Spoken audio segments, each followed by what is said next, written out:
નમસ્કાર દર્શક મિત્રો, હું આપની સાથે છું રાખી અંજારિયા. સ્વાગત છે આપનું કચ્છ ઉદય ટીવી ન્યૂઝમાં.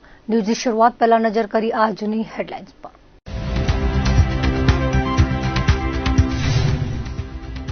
અદાણી મેડિકલ કોલેજના છાત્રોની હડતાળ યથાવત. સતત બીજા દિવસે કામથી અડગા રહ્યા 300 તબીબો. સ્ટાઇપેન્ડમાં વધારો ચૂકવવા કરી રહ્યા છે માંગ. જિલ્લા ભાજપ દ્વારા બંધારણ દિવસ ઉજવાયો. સંવિધાનના પૂજન સાથે કરાઈ ઉજવણી. બંધારણના ઘડવૈયાની પ્રતિમાને કરાયું હારારોપણ.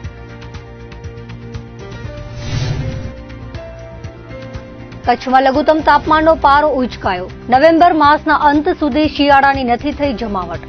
દિવસ દરમિયાન હૂંફાળું વાતાવરણ યથાવત.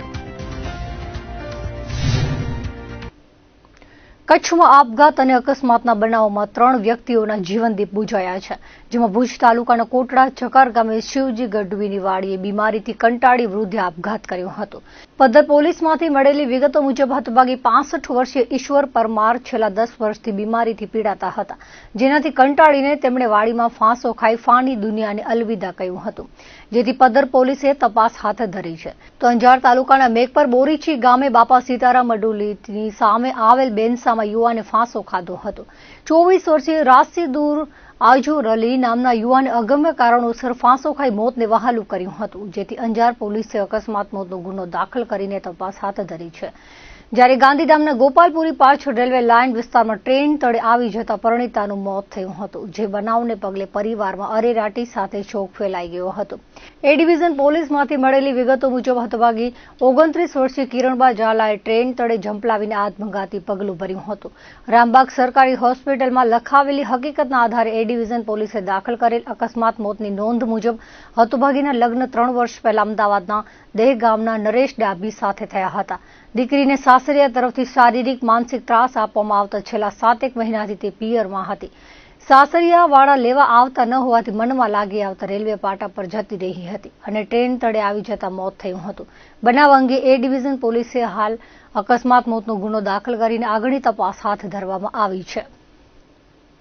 નવી ભચાઉમાં રહેતા નોકરિયાત યુવાને વ્યાજે રૂપિયા લીધા બાદ મુદ્દલ અને વ્યાજ ચૂકવવા છતાં વધુ નાણાંની માંગણી કરવામાં આવતા 4 જણા સામે ફરિયાદ નોંધાઈ છે. ફરિયાદી કનુભાઈ પરમારના જણાવ્યા પ્રમાણે તેમણે વોંધના રફીક લુહાર પાસેથી 2 લાખ લીધા હતા, જેની સામે તેણે 2.5 લાખ ચૂકવ્યા હતા. નવી ભચાઉના શંકર કાંટિયા પાસેથી 3,10% વ્યાજે લીધા હતા, જેમાં રૂપિયા આપતી વખતે 60,000 વ્યાજ એડવાન્સમાં કાપી લીધું હતું અને બાદમાં 1 લાખ રૂપિયા ચૂકવ્યા હતા. નવી ભચાઉના અજીતસિંહ જાડેજા પાસેથી 50,000 10% વ્યાજે લીધા હતા, જેમાં 10,000 એડવાન્સ કાપી લીધા હતા અને બાદમાં 15,000 રૂપિયા ચૂકવ્યા હતા. કુલ 5,50,000 રૂપિયા સરાપી વ્યાજે લીધા અને 4,35,000 આપવા છતાં 3 આરોપીઓ દ્વારા પઠાણી ઉઘરાણી કરવામાં આવતી હતી. તેમજ અજીતસિંહ જાડેજાના પિતા દેવુભા જાડેજાએ રૂપિયા કઢાવવા માટે ફરિયાદીને જાનથી મારી નાખવાની ધમકી આપી હતી. તેમજ ફરિયાદીની સહીવાળા કોરા ચેક ધાક ધમકી આપી બળજબરીથી કઢાવી ગુનો આચર્યો હતો, જેથી ભચાઉ પોલીસમાં ગુનો દાખલ કરવામાં આવ્યો છે. તાજેતરમાં કેન્દ્રીય આરોગ્ય વિભાગની કોમન રિવ્યુ મિશનની ટીમ કચ્છમાં આવી હતી, ત્યારે આરોગ્ય વિભાગે લીપાપોતી કરી, પરંતુ બોગસ તબીબો સામે આરોગ્ય વિભાગ દ્વારા કરાતા આંખ મીચામણા અને જિલ્લામાં ગેરકાયદે ધમધમતી મેડિકલની હાટડીઓ સામે કાર્યવાહી કરવામાં ડ્રગ વિભાગ નિષ્ફળ જતા આ કામગીરી પણ પોલીસે હાથ ધરી છે, જેમાં માધાપરમાં બોગસ દવાખાનાની સાથે બોગસ મેડિકલ પણ ઝડપી લેવાઈ છે. 3 શખ્સોની ધરપકડ કરાઈ છે. તપાસ દરમિયાન સિલસિલાબંધ હકીકતો ખુલવાની સંભાવના છે. એસપી વિકાસ સુંડા દ્વારા લોકોની જિંદગી સાથે ચેડા કરતા નકલી ડોક્ટરોને શોધી આવા દવાખાના પર રેડ કરવા માટે સૂચના અપાઈ હતી. એલસીબી પીઆઈ સંદીપસિંહ ચુડાસમાને બાતમી મળી હતી કે માધાપર નવાવાસ ખાતે પટેલ ઇંગ્લિશ સ્કૂલની બાજુમાં ડોક્ટર જગદીશ રાજારામ પટેલ આર્થિક ક્લિનિક નામથી દવાખાનું ચલાવે છે, પણ તેની પાસે ડોક્ટરની ડિગ્રી કે લાયસન્સ નથી. તેમ છતાં માધાપરના દર્દીઓને દવાખાનામાં દાખલ કરી એલોપેથિક દવાઓ આપવા સાથે ઇન્જેક્શન આપી બાટલા ચડાવવાનું અને દર્દીઓના બ્લડ સેમ્પલ મેળવી લેબોરેટરીમાં મોકલવાનું કૃત્ય કરવામાં આવે છે, જે હકીકતના આધારે એલસીબીએ દરોડો પાડ્યો હતો, જેમાં માધાપર પીએચસીના ડોક્ટર યશપાલ મેતિયાને સાથે રખાયા હતા. આર્થિક ક્લિનિકમાં 3 દર્દીઓ મળી આવ્યા હતા, જેઓને બાટલા ચડાવવામાં આવતા પૂછપરછ કરતા જણાવ્યું હતું કે ડેન્ગ્યુનો તાવ આવતો હોવાથી દવાખાનામાં સારવાર માટે આવ્યા છે. અહીં પોતાને ડોક્ટર તરીકે ગણાવી લોકોની દવા કરતા ડોક્ટર જગદીશ પટેલની પૂછપરછ કરતા તેણે આ દવાખાનું માત્ર અનુમાન અને અનુભવના આધારે ચલાવતો હોવાનું જણાવ્યું હતું અને પોતાની પાસે ડોક્ટરના સર્ટિફિકેટ, ડિગ્રી કે લાયસન્સ નથી, પરંતુ બેચલર ઓફ એલ્ટરનેટ મેડિસિનનું પ્રમાણપત્ર બતાવ્યું હતું, જે મેડિકલ ઓફિસરને બતાવતા તેમણે આ ડિગ્રી માન્ય ન હોવાનું જણાવ્યું હતું. દવાઓ બાબતે પૂછપરછ કરતા તેણે દવાખાનાની સામે દેવ કોમ્પ્લેક્સમાં આવેલ અંશ મેડિકલ સ્ટોર કે જે તેમના પત્ની આરતીબેનના નામે છે ત્યાંથી દવા લાવતો હોવાનું કહ્યું હતું, જેથી ત્યાં તપાસ કરતા માધાપુર ગ્રીન સિટીમાં રહેતો મહેન્દ્ર પટેલ મળી આવ્યો હતો. તેની પાસે મેડિકલ ચલાવવા બાબતેનું લાયસન્સ માંગતા મેડિકલનું લાયસન્સ અપનાનગરના નઈમ આલમ સમાના નામે હોવાનું જણાવ્યું હતું. તપાસ કરતા અંદર લાકડાનું પાર્ટીશન બનાવી ત્યાં પણ 2 દર્દીઓને બેડ પર દાખલ કરી બાટલા ચડાવવામાં આવતા હતા. મેડિકલ સ્ટોર ચલાવવા બાબતે લાયસન્સ માંગતા વળી આવ્યું ન હતું, જેથી ગેરકાયદે રીતે લોકોની દવા કરી જીવ જોખમમાં મૂકવા બદલ bogus doctor Jagdish Patel, bogus રીતે મેડિકલ ચલાવનાર નઈમ સમા અને મહેન્દ્ર પટેલને ઝડપી ત્રણેય સામે માધાપુર પોલીસ સ્ટેશનમાં ગુનો દાખલ કરવામાં આવ્યો હતો. આ પ્રકરણમાં આરોગ્ય વિભાગ અને ડ્રગ વિભાગની બેદરકારી છતી થઈ છે, ત્યારે હવે આગામી સમયમાં નવા ખુલાસા થવાની વકી પણ સેવાઈ રહી છે. અંજાર શહેરમાં સહજાનંદ પાર્ક, પ્રભાતનગર તેમજ તેની આસપાસના વિસ્તારને તસ્કર ગેંગ દ્વારા ટાર્ગેટ બનાવાયો હોય તેમ અવારનવાર ચોરીના બનાવો સામે આવે છે. આ વિસ્તારમાં છેલ્લા ઓગસ્ટ મહિનામાં ચોરીનો બનાવ બન્યો હતો, જેની ફરિયાદ નોંધાઈ હતી. બાદમાં નવરાત્રીમાં પણ અહીં તસ્કરો ચોરી કરવા આવ્યા હતા, ત્યારે પણ ચડ્ડી બનિયાનધારી ગેંગ કેમેરામાં કેદ થઈ હતી, પરંતુ રહેવાસીઓની જાગૃતતાના કારણે તસ્કરોને ભાગવું પડ્યું હતું. હાલમાં પણ રાતના સમયે ચડ્ડી બનિયાનધારી ગેંગ ફરતી હોવાનું કેદ થતા લોકોમાં ઉચાટ ફેલાયો છે અને સીસીટીવી ફૂટેજનો વિડીયો પણ વાયરલ થઈ રહ્યો છે. સહજાનંદ પાર્ક, પ્રભાતનગર, કૈલાશનગર, અંજલિ પાર્ક, વિજયનગરના રહેવાસીઓ દ્વારા અંજાર પોલીસમાં આ બાબતે અરજી અપાઈ છે. ગુજરાત સરકાર દ્વારા 1 એપ્રિલથી મંજૂર કરવામાં આવેલ સ્ટાઇપેન્ડ વધારો હજુ સુધી મળ્યો નથી, જેથી અદાણી મેડિકલ કોલેજના 150 જેટલા રેસિડેન્ટ અને 150 ઇન્ટર્ન તબીબી છાત્રોની હડતાળ આજે બીજા દિવસે પણ યથાવત રહી હતી. તબીબી છાત્રોના પ્રતિનિધિ જય ગઢવીના જણાવ્યા અનુસાર મેડિકલ કોલેજના તબીબી છાત્રોના 2 કરોડ 5 લાખ જેટલી રકમ મેનેજમેન્ટ અને જિલ્લા વહીવટીતંત્ર સમક્ષ વારંવાર રજૂઆત કરવા છતાં ચૂકવવામાં આવી નથી. છાત્રોની લડત દબાવવા માટે ધાકધમકી કરવામાં આવી હોવાનો પણ તેમણે આક્ષેપ કર્યો હતો. તબીબી છાત્રોની હડતાળના પગલે જીકે જનરલ હોસ્પિટલની સેવાઓ ન ખોરવાય તે માટે અન્ય વ્યવસ્થા ઊભી કરાઈ છે. અમે છેલ્લા 48 કલાકથી હડતાળ પર છીએ, કારણ કે ગુજરાત સરકાર દ્વારા તારીખ 1 એપ્રિલ 2024ના રોજ જીઆર બહાર પાડવામાં આવેલ કે એક રેસિડેન્ટ ડોક્ટર્સનું 84,000થી 1 લાખ સ્ટાઇપેન્ડ કરવામાં આવેલ અને એક ઇન્ટર્ન ડોક્ટરનું 18,000થી વધારીને 22,000 સ્ટાઇપેન્ડ કરવામાં આવેલ.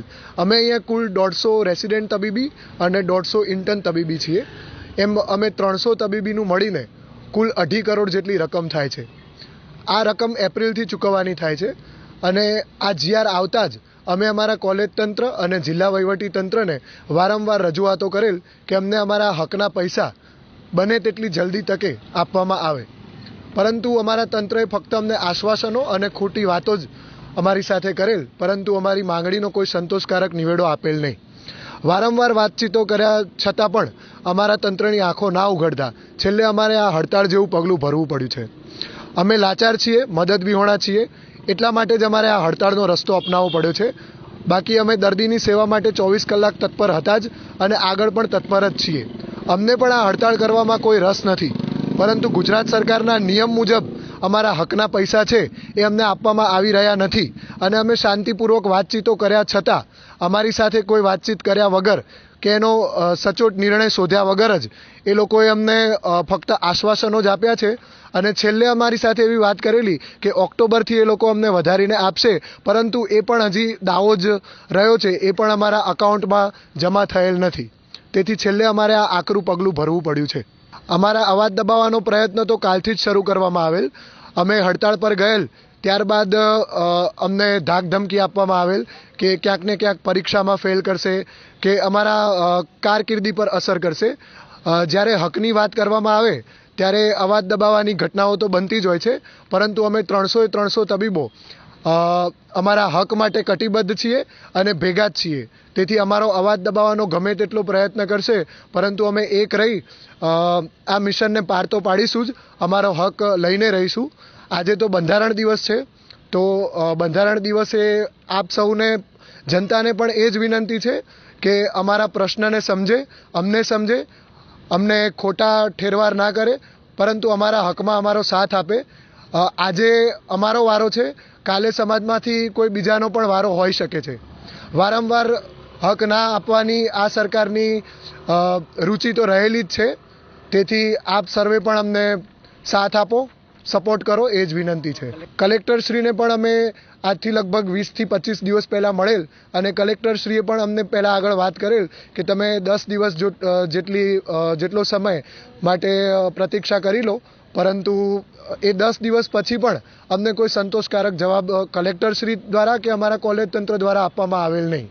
અમે આ હડતાળ પર ગયા એના 3 દિવસ પહેલાં જ અમારા તંત્રને અગમચેતી આપેલી કે એઝ અ લાસ્ટ રિઝોર્ટ જો તમે અમને અમારો હક નહીં આપો તો અમારે હડતાળ જેવું પગલું ભરવું પડશે.